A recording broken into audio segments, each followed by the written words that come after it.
Hello students, my name is Atisha Chhajer. I am a lecturer of Government Polytechnic College Dungarpur. आज हम ME 302 processes in manufacturing का unit number 3 newer machining processes का part first start कर रहे हैं। आज हम अल्ट्रासोनिक मशीनिंग पढ़ेंगे, जिसमें हम introduction, fundamental principles, processes, advantages and limitation and application पढ़ेंगे। जैसा कि आपको पता होगा, पिछले कुछ सालों में कुछ ऐसे पदार्थों का विकास हुआ है जो बहुत कठोर होने के साथ साथ ताप प्रतिरोधी और शक्तिशाली हैं। ये पदार्थ है जैसे कि निमोनिक यौगिक, टाइटेनियम यौगिक, कार्बाइड, नाइट्रेट एलॉय आदि। तो ये इतने स्ट्रॉन्ग होते हैं, इतने ताप प्रतिरोधी होते हैं कि इनका मशीनन करना बहुत मुश्किल होता है। इसमें जो कर्तन औजार धातु है वो कार्यखंड की धातु से ज़्यादा कठोर होनी चाहिए, जो कि पॉसिबल नहीं, क्योंकि ये खुद ही बहुत अधिक कठोर होते हैं। इनका उपयोग उच्च ताप स्थानों में किया जाता है, जैसे कि ऐसे स्पेस कार्य, जेट इंजन के पुर्जे आदि में। इन पदार्थों की कठोरता के कारण इनका मशीनन अपघर्षण विधि के अतिरिक्त किसी भी पारंपरिक मशीनन विधि से नहीं हो पाता है।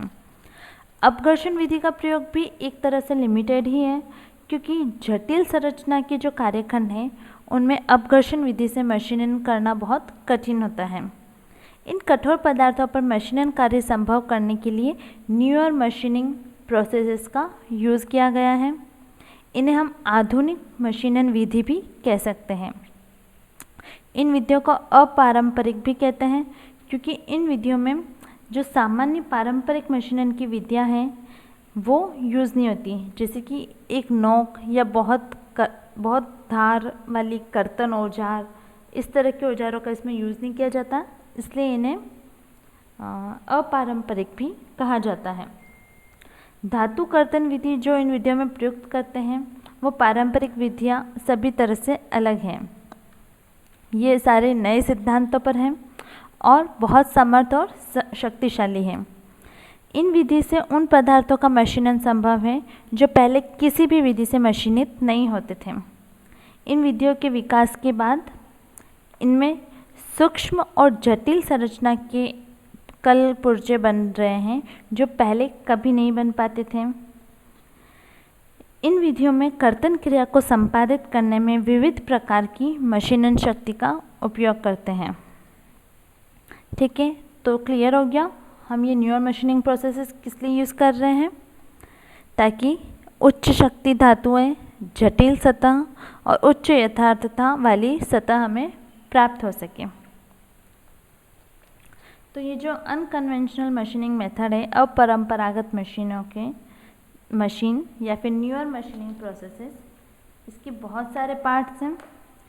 आज जो हम स्टडी कर रहे हैं वो हम पढ़ रहे हैं अल्ट्रासोनिक मशीनिंग, या फिर इसे कहा जाता है पराश्रव्य मशीनन।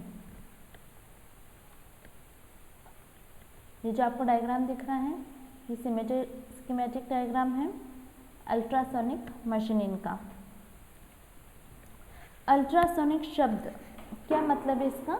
ये एक साउंड है, एक ध्वनि है जो मनुष्य की सुनने की शक्ति से परे है। जिस ध्वनि को मनुष्य नहीं सुन सकता उसे अल्ट्रासोनिक कहा जाता है। सामान्यतः मनुष्य की श्रवण शक्ति की उच्च सीमा होती है 16 किलो हर्ट्ज। इससे ऊपर की जो ध्वनि होती है उसे पराश्रव्य ध्वनि या फिर अल्ट्रासोनिक साउंड कहा जाता है। जो उपकरण किसी भी ऊर्जा को अल्ट्रासोनिक साउंड में परिवर्तित कर देता है उसे ट्रांसड्यूसर कहते हैं। ठीक है, तो हम यहाँ पे सबसे इम्पोर्टेंट जो चीज़ है वो है यहाँ पे ट्रांसड्यूसर। ये ऊर्जा को अल्ट्रासोनिक साउंड में कन्वर्ट कर देगा। ये क्या करता है? ये विद्युत ऊर्जा को यांत्रिक कंपनों में परिवर्तित कर देता है। ये यांत्रिक कंपन जब किसी कर्तन औजार पर उत्पन्न करते हैं तब ये औजार किसी भी धातु सतह पर घिसाई क्रिया करके धातु को बारीक कणों के रूप में उतार देते हैं। ठीक है, इस आधार पर ही इस विधि को अल्ट्रासोनिक मशीनिंग कहा जाता है। ये क्लियर हो गया। जो ट्रांसड्यूसर हैं वो विद्युत ऊर्जा को यांत्रिक कंपनों में परिवर्तित करेंगे। ये यांत्रिक कंपन औजार जो हम कर्तन औजार ले रहे हैं उसमें कंपन उत्पन्न करेंगे। कंपन उत्पन्न करने के बाद ये जो वर्कपीस है उसके कार्यखंड की सतह को घिसाई क्रिया करके धातु को बारीक कणों के रूप में उतार देते हैं। ठीक है। विद्युत ऊर्जा का परिवर्तन यांत्रिक कंपनों के दो सिद्धांत पर काम करता है। एक है पीजो इलेक्ट्रिक इफेक्ट और एक है चुंबकीय विरूपण प्रभाव। चुंबकीय विरूपण के गुणों को पेरीमैग्नेटिक या लोह चुंबकीय पदार्थ के थ्रू प्राप्त कर सकते हैं। ठीक है। ये फेरोमैग्नेटिक धातु एक अन्य चुंबकीय क्षेत्र में विरूपित होती है। क्या होता है, जब फेरोमैग्नेटिक पदार्थ को किसी प्रत्यावर्ती चुंबकीय क्षेत्र में रखा जाता है तो वो कंपित होने लगती हैं। ठीक है। तो ये जो अल्ट्रासोनिक मशीनिंग है इसका मेन प्रिंसिपल ही यही है। ठीक है। हम इसकी क्रिया विधि समझते हैं। अल्ट्रासोनिक मशीन को संक्षेप में USM कहा जाता है। ये एक अपघर्षण एवं सूक्ष्म छीलन विधि है। इसमें अपघर्षण कणों का प्रवाह एक ऐसे स्थान पर किया जाता है जहां एक निम्न कार्बनिक यौगिक अथवा स्टेनलेस स्टील का औजार कार्यखंड के एकदम ऊपर वांछित आयाम पर अत्यंत उच्च आवृत्ति यानी कि 20 से 30 किलोहर्ट्ज़ पर कंपित किया जा रहा हो। इनके मध्य हल्के बल द्वारा कार्य सतह पर 0.01 से 0.06 mm पर एम्पलीट्यूड लगा रहता है। जब औजार एक विशेष आवृत्ति पर कंपित होता है तथा अपघर्षण स्लरी सामान्यतः अपघर्षक दोनों तथा एक निश्चित मात्रा के पानी यानी कि 20 से 30% का पानी होता है, उसका मिश्रण होता है। यह दाब के प्रभाव में औजार कार्यखंड के मिलन बिंदु पर मिलता है। ये जो स्लरी है ये कार्यखंड और औजार बिंदु के मिलन बिंदु पर ये स्लरी उपस्थित होती है। इस बल के प्रभाव से औजार के अंत में कंपन तथा स्लरी का प्रवाह कार्यखंड के मिलन बिंदु पर होता है। इसके कारण अपघर्षण की सहायता से हजारों सूक्ष्म प्रकार के दाने कार्यखंड धातु पर से हटा दिए जाते हैं। मशीन की कैविटी के आधार पर औजार को बनाया जाता है। यह विधि कठोर धातवर्धनीय धातुओं पर कार्य करने की सस्ती विधि है। इस प्रक्रिया को अल्ट्रासोनिक मशीनिंग नाम दिया गया है। अल्ट्रासोनिक मशीनिंग क्रिया में सबसे पहले हम अल्ट्रासोनिक कंपन उत्पन्न करने की विधि का अध्ययन करते हैं। वो सारी युक्तियाँ जो किसी अन्य प्रकार की ऊर्जा को अल्ट्रासोनिक साउंड में कंपन में परिवर्तित कर देती हैं उसे हम ट्रांसड्यूसर कहते हैं, जो हमने आपको पहले बता दिया है। ये युक्तियाँ चुंबकीय विरूपण तथा पीजो इलेक्ट्रिक इफेक्ट पर संचालित होती हैं।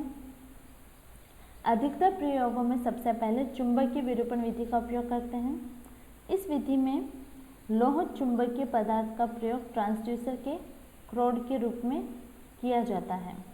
इन पदार्थों से बने क्रोड पर कुंडली लपेट दी जाती है। ये कुंडली लपेट दी जाती है इन क्रोड के ऊपर। ये जो है ये क्रोड है, इसके ऊपर कुंडली लपेट दी जाती है दोनों तरफ। इन धातुओं में चुंबकीय विरूपण का गुण होता है, अर्थात इनको किसी भी चुंबकीय क्षेत्र में रखते हैं तो इनकी साइज में परिवर्तन होता है। इसलिए वांछित आवृत्ति की विद्युत धारा उक्त कुंडली में प्रवाहित कर दी जाती है तो क्रोड धातु की आवृत्ति भी उस आवृत्ति के अनुसार घटेगी या बढ़ेगी। दूसरे शब्दों में बोलें तो उच्च आवृत्ति के कंपन स्थापित हो जाते हैं।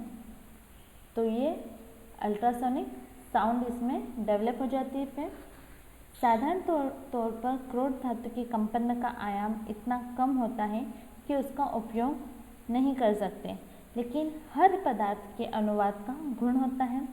हर पदार्थ की एक ऐसी कंपन आवृत्ति अवश्य होती है जिस पर कंपन उत्पन्न करने पर आयाम अधिकतम होगा।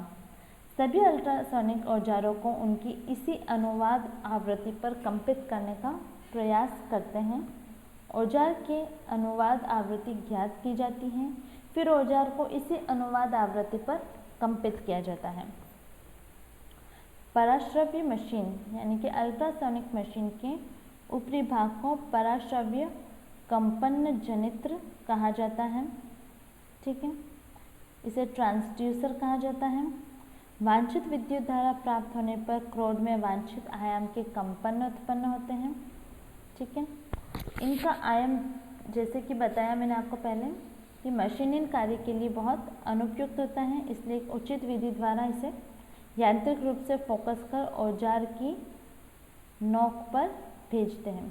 ठीक है, इसको एक बहुत ही टिपिकल डिज़ाइन के थ्रू इसे इस नोक पर भेजा जाता है और उसमें अनुवाद करते हैं। इस युक्ति का आकार टेपरित होता है। ये क्या है? टेपर है। ठीक है, ऊपर से बड़ा नीचे से छोटा होता जा रहा है, तो इस युक्ति का आकार टेपरित है और इसे ट्रांसड्यूसर शंकु अथवा हॉर्न कहते हैं। इसके ऊपरी भाग क्रोड से व निचला भाग औजार से दृढ़तापूर्वक जुड़ा हुआ होता है।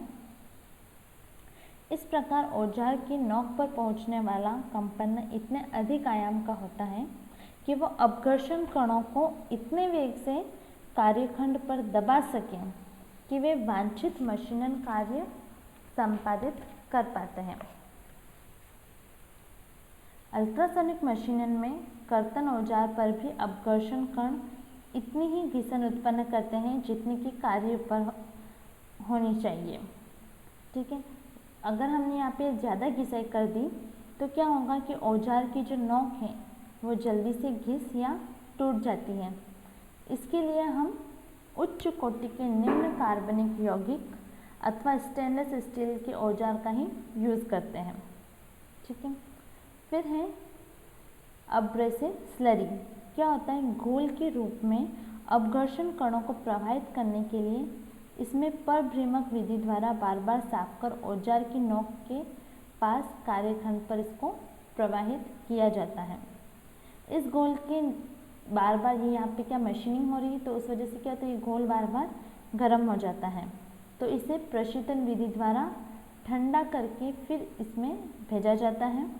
इसका टेम्परेचर 5 to 6 डिग्री सेंटीग्रेड रखा जाता है।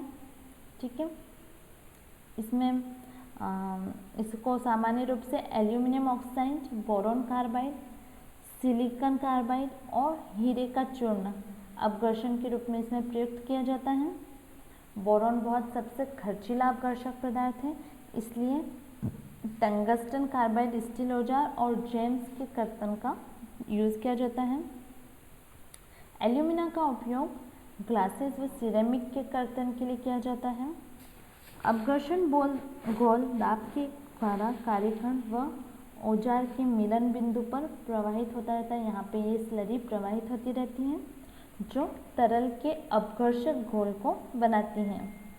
इस अपघर्षक घोल की कुछ विशेषताएं हैं, जैसे कि इसका गीलेपन का गुण होना चाहिए, श्यानता कम होनी चाहिए, उच्च ऊष्मीय चालकता होनी चाहिए, संक्षारण प्रतिरोधकता का गुण होना चाहिए, नहीं तो यहाँ पे वो क्या बोलते हैं रस्ट जम जाएगी, तो उससे ये कार्यखंड अच्छे से इसमें मशीनन नहीं हो पाएगा।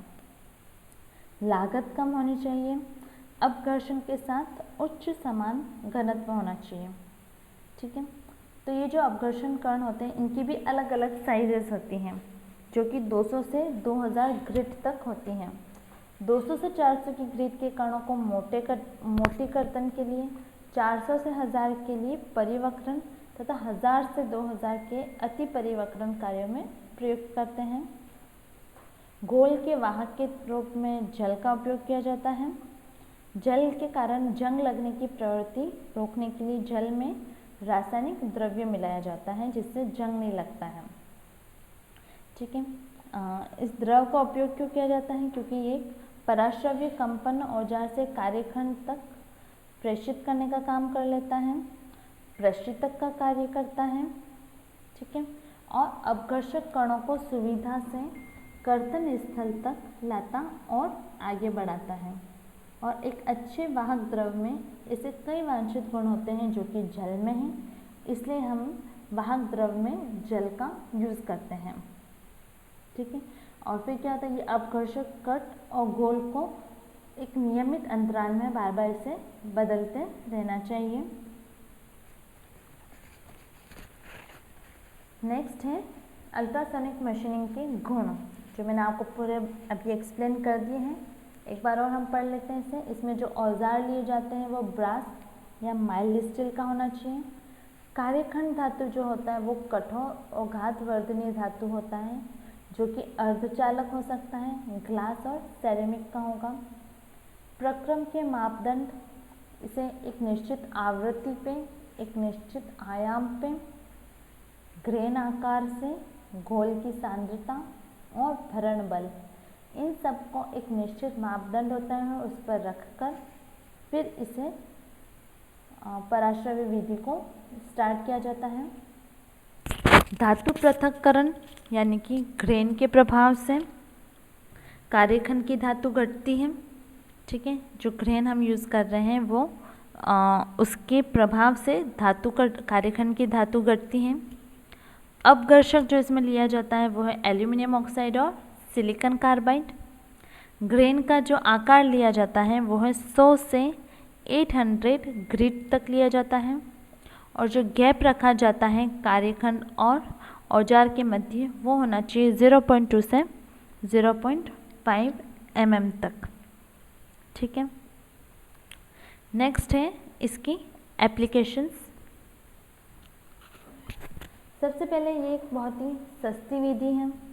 ठीक है, इसलिए इसका बड़ी मात्रा में उपयोग किया जा सकता है।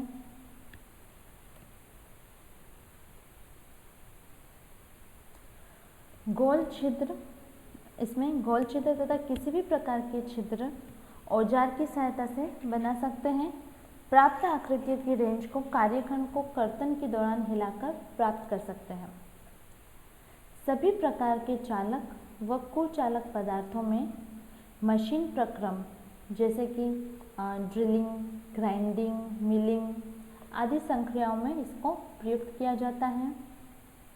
फोर्थ है ग्लास, सेरेमिक, टंगस्टन और कोई कठोर कार्बाइड जैसे कि जैम, पत्थर जैसे रेशेदार रूबी के मशीनन में इसका प्रयोग किया जाता है। फिफ्थ है कठोर धातु से बने तत्वों में थ्रेडिंग कर्तन के लिए इसका यूज़ किया जाता है। सिक्स्थ है टंगस्टन कार्बाइड और हीरे की बनी हुई तारे खींचने की डाइयों के निर्माण के लिए। सेवंथ, बिना किसी दर्द के एक डेंटिस्ट दांतों पर किसी भी तरह का छिद्रण कर सकता है बाय पराश्रव्य विधि। एथ है अधातुओं के मशीनन के लिए। तो ये हो गई इसकी एप्लीकेशन। नेक्स्ट है अल्ट्रासोनिक मशीनिंग के लाभ। फर्स्ट है ये एक ध्वनि रहित प्रक्रम है। कम धातु पृथक्करण लागत आती है। उच्च कोटि का धातु परिष्करण एवं यथार्थता रहती है। अधातुओं पर अनुप्रयोग की सुविधा है। उपकरणों पर कार्य करना सुरक्षित रहता है। कठोर और भंगुर पदार्थों की मशीनन करने की क्षमता है इसमें। कार्यखंड प्रतिबल से स्वतंत्र रहता है। इस प्रक्रम में ऊष्मा का कोई उत्पादन नहीं होता है, इसलिए कार्यकारी धातु के जो भौतिक गुण हैं वो नष्ट नहीं होते और ना उनके गुणों में कोई परिवर्तन होता है। फिर है अल्ट्रासोनिक मशीनिंग के अलाभ। फर्स्ट है इसमें जो औजार की लागत है वो बहुत ज़्यादा होती है। कम धातु पृथक्करण दर होती है, बहुत धीरे धीरे जो है धातु निकलते हैं, एक साथ स्पीड में नहीं निकलते हैं। उच्च विद्युत उपभोग होता है। अपरंपरागत मशीन औजार की तुलना में उपकरण की प्रारंभिक लागत इसमें अधिक होती है। सॉफ्टवेयर धातुओं पर मशीनन करना मुश्किल है। इसमें सिर्फ कठोर धातुओं का ही मशीनन पॉसिबल है, सॉफ्ट धातुओं का मशीनन करना कठिन है। फिर घोल को उत्तम कर्तन कार्य के लिए घोल को एक नियमित अंतराल में बदलते रहना पड़ेगा, जो मैंने आपको बताया अभी पहले। फिर इसमें क्या होता है, गहरे छिद्रों की पृष्ठ सतहों को सीधा रख पाना संभव नहीं है, तो वे टैपरित हो जाती हैं, इसलिए गहरे छिद्रों का मशीनन असंभव होता है। फिर इसमें क्या है, जो औजार का व्यास है उससे 2.5 गुना 2.5 गुने व्यास तक ही छिद्रों का मशीनन करना पॉसिबल हो पाता है। बड़े छिद्र इस विधि द्वारा संभव नहीं है। लास्ट है, वाहक का प्रशीतन करना होता है, तो प्रशीतन करने के लिए पूरी एक रेफ्रिजरेटिंग यूनिट स्थापित करनी पड़ती है, जिसका एक अलग खर्चा आ जाता है। तो ये है इसकी लिमिटेशंस। अगर आपको इनसे अल्ट्रासोनिक मशीन से रिलेटेड कोई भी डाउट है तो आप मुझे कमेंट सेक्शन में पूछ सकते हैं। Thank you.